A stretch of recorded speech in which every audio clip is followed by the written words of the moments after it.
नमस्कार दोस्तों, हमारे चैनल के जैसे गाड़ी में आप सभी का स्वागत है। आज हम बात करेंगे भारतीय अंतरिक्ष स्टेशन के संदर्भ में। आज हम बात करने वाले हैं। चलिए देखते हैं क्या कर रहा है।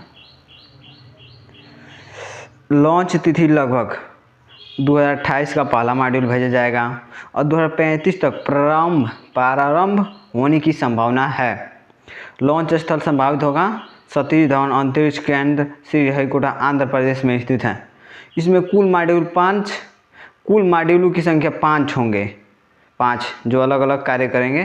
कल्पना कीजिए कि अंतरिक्ष की गहराइयों में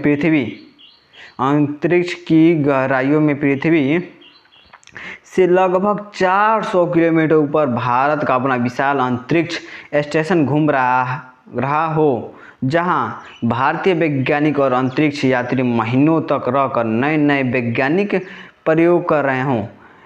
आज तक यह उपलब्धि केवल कुछ ही देशों के पास है, लेकिन आने वाले वर्षों में भारत भी इस विशिष्ट क्लब का हिस्सा बनने जा रहा है। तो चलिए देखते हैं क्या कर रहे हैं। इस वीडियो में हम जानेंगे कि भारतीय अंतरिक्ष स्टेशन क्या है, यह कब बनेगा, इसमें कौन रहेंगे, इससे बनाने वाले कितने मॉड्यूल होंगे, यह भारत के लिए कितना महत्वपूर्ण क्यों है, यह भारत के लिए इतना महत्वपूर्ण क्यों है। चलिए देखते हैं पहला। तो आइए विस्तार से देते हैं। अभी चित्र के माध्यम से देख सकते हैं कैसे कैसे अंतरिक्ष मिशन। चलिए देखते हैं भारतीय अंतरिक्ष स्टेशन क्या है। भारतीय अंतरिक्ष स्टेशन क्या है? भारतीय अंतरिक्ष स्टेशन, जिसे BAS कहा जाता है, भारतीय अंतरिक्ष स्टेशन, भारतीय अंतरिक्ष स्टेशन का अनुसंधान संगठन यानी इसरो की एक महत्वाकांक्षी परियोजना है। यह पृथ्वी की निचली कक्षा यानी लो अर्थ ऑर्बिट में स्थापित की जाएगी। यहाँ भारतीय अंतरिक्ष यात्री कई दिनों तक सप्ताहों तक रहकर वैज्ञानिक प्रयोग करेंगे। यह पूरी तरह भारत द्वारा विकसित किया जाएगा और भविष्य में भारत के चंद्रमा तथा मंगल मिशन की तैयारी का आधार बनेगा। दूसरा देखते हैं भारत को इसकी आवश्यकता क्यों है। चलिए देखते हैं भारत की इसकी आवश्यकता क्या है। भारत ने पिछले कुछ वर्षों में अंतरिक्ष क्षेत्र में लगातार बड़ी सफलताएं हासिल की, जैसे चंद्रमा 3 की सफलता लैंडिंग, आदित्य 11 मिशन, स्पेसडेक्स डॉकिंग तकनीकी और अब गगन मिशन। चलिए आगे देखते हैं अब गगन मिशन। इन उपलब्धियों के बाद अगला बड़ा कदम अपना स्वयं का स्पेस स्टेशन बनाना है। इससे भारत की किसी देश के पास स्पेस स्टेशन पर निर्भर नहीं रहेगा। इससे भारत किसी देश के स्पेस स्टेशन पर निर्भर नहीं रहेगा। भारतीय अंतरिक्ष स्टेशन कहाँ होंगे? चलिए देखते हैं भारतीय अंतरिक्ष स्टेशन कहाँ होंगे। तीसरा क्या करना, यह स्टेशन पृथ्वी से लगभग 400 से 450 किलोमीटर ऊंचाई पर स्थापित किए जाएंगे, जिसे लो अर्थ ऑर्बिट में स्थापित किए जाएंगे। यह भारत के लगभग 90 मिनट हर लगभग 90 मिनट पर पृथ्वी का एक चक्कर लगाएगा, यानी एक दिन में लगभग 16 बार पृथ्वी का परिक्रमा करेगा। इसमें कितने मॉड्यूल होंगे? चलिए देख लेते हैं इसमें कितने मॉड्यूल होंगे।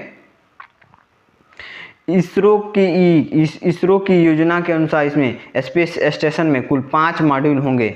हर मॉड्यूल का अलग अलग कार्य होंगे, जैसे रहने का मॉड्यूल, वैज्ञानिक प्रयोगशालाएं, ऊर्जा प्रणाली, डॉकिंग मॉड्यूल। चलिए आगे देख लेते हैं नियंत्रण प्रणाली। इन सभी मॉड्यूलों को अंतरिक्ष में जोड़कर पूरा स्टेशन तैयार किया जाएगा। स्पेस डेक्स मिशन की भूमिका यह हम वीडियो में बता चुके हैं, अब चाहें तो जाकर देख सकते हैं, मेरे वीडियो में है। देखते हैं स्पेस डेक्स मिशन की भूमिका।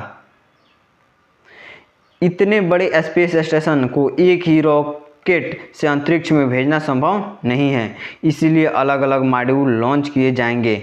इसके बाद उन्हें अंतरिक्ष में आपस में जोड़ना होगा। यहीं पर स्पेस डेक्स मिशन का डॉकिंग तकनीकी का काम आएगी। चलिए आगे देख लेते हैं आएगी। यदि डॉकिंग तकनीकी सफल रहती है तो भारत अपने स्पेस स्टेशन का निर्माण आसानी से कर सकेगा। गगनयान मिशन का योगदान, चलिए देखते हैं गगन मिशन का योगदान। भारतीय अंतरिक्ष स्टेशन की सफलता का सबसे बड़ा आधार गगनयान मिशन है। चलिए देख लेते हैं। गगनयान मिशन भारत का पहला मानव अंतरिक्ष मिशन है। इसके माध्यम से भारतीय अंतरिक्ष यात्रियों की सुरक्षित अंतरिक्ष में भेजने और वापस लाने तकनीकी विकसित की जाएगी। यही तकनीकी आगे स्पेस स्टेशन यात्री को पहुंचाने में उपयोग होगी। चलिए देख लेते हैं अंतरिक्ष यात्री क्या करेंगे, वहां पे जाकर अंतरिक्ष यात्री क्या करेंगे। चलिए देख लेते हैं। स्पेस स्टेशन पर भारतीय अंतरिक्ष यात्री कई महत्वपूर्ण प्रयोग करेंगे, जैसे सूक्ष्म गुरुत्वाकर्षण में पौधों का अध्ययन, नई दवाइयों पर शोध, मानव शरीर पर अंतरिक्ष के प्रभाव का अध्ययन, नई सामग्री और धातुओं का परीक्षण। चलिए आगे देखते हैं। भविष्य में चंद्र और मंगल मिशनों की तैयारी, और होगा यहाँ पर सूर्य लिखा गया, और भविष्य के चंद्र और मंगल मिशन की तैयारी। भारत को क्या लाभ होंगे, चलिए देख लेते हैं। भारतीय अंतरिक्ष स्टेशन से भारत को क्या लाभ होंगे। इस परियोजना से भारत को कई बड़े लाभ होंगे। चलिए देख लेते हैं। भारतीय अंतरिक्ष विज्ञान में आत्मनिर्भरता बनेगा, देश में नई अंतरिक्ष तकनीकों का विकास होगा, भारतीय उद्योगों को नए अवसर मिलेंगे। चलिए आगे देख लेते हैं। नए अवसर मिलेंगे। विश्व स्तर पर भारत की वैज्ञानिक प्रतिष्ठा और मजबूती होगी। भविष्य में भारत मानव को चंद्रमा और सूर्य लिखा गया और मंगल तक भेजने की दिशा में और तेजी से आगे बढ़ सकेगा।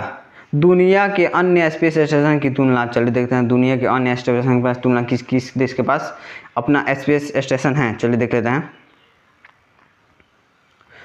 आज दुनिया में मुख्य रूप से 2 बड़े स्पेस स्टेशन हैं, ISS इंटरनेशनल स्पेस स्टेशन और चीन का तियांगोंग स्पेस स्टेशन।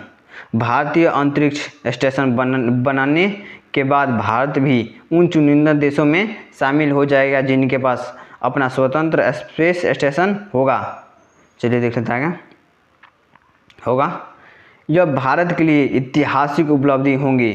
परियोजना की समय और सीमा देख लेते हैं। इसरो का लक्ष्य है कि पहला मॉड्यूल वर्ष 2028 तक लॉन्च किया जाएगा। इसके बाद चरणबद्ध तरीके से अन्य मॉड्यूल भेजे जाएंगे। पूरे स्पेस स्टेशन को लगभग 2035 तक तैयार करने का लक्ष्य रखा गया है। भविष्य की योजनाएं चलिए देख लेते हैं। भारतीय अंतरिक्ष स्टेशन की भविष्य की योजनाएं। भारतीय अंतरिक्ष स्टेशन केवल एक शुरुआती होगी, इसके बाद भारत चंद्रमा पर मानव मिशन भेजेगा। चलिए आगे देख लेना। मानव मिशन मंगल ग्रह पर मानव मिशन भेजेगा और गहरे अंतरिक्ष की खोज जैसे कई बड़े अभियानों की तैयारी करेगा। यह परियोजना आने वाली पीढ़ी के लिए नई संभावनाओं द्वार खोलेगी। महत्वपूर्ण तथ्य जान लेते हैं इसके भारतीय अंतरिक्ष स्टेशन के। जिस देश ने कभी भी अपना पहला उपग्रह से अंतरिक्ष यात्रा शुरू की थी, आज वही देश अपना स्वयं का अंतरिक्ष स्टेशन बनाने की दिशा में तेजी से आगे बढ़ रहा है। यह केवल विज्ञान की उपलब्धि नहीं बल्कि 140 करोड़ भारतीयों के सपनों का प्रतीक है। चलिए आगे देख लेते हैं। आपको क्या लगता है क्या भारत 2035 तक अपना स्पेस स्टेशन सफलतापूर्वक तैयार कर पाएगा? अपनी राय कमेंट बॉक्स में ज़रूर बताएं। अगर आपको यह वीडियो पसंद आया हो तो लाइक करें और दोस्तों के पास शेयर करें, और ऐसी विज्ञान और अंतरिक्ष BPSC से जुड़ी जानकारी के लिए हमारे चैनल को सब्सक्राइब करना ना भूलें। जय हिंद, जय भारत।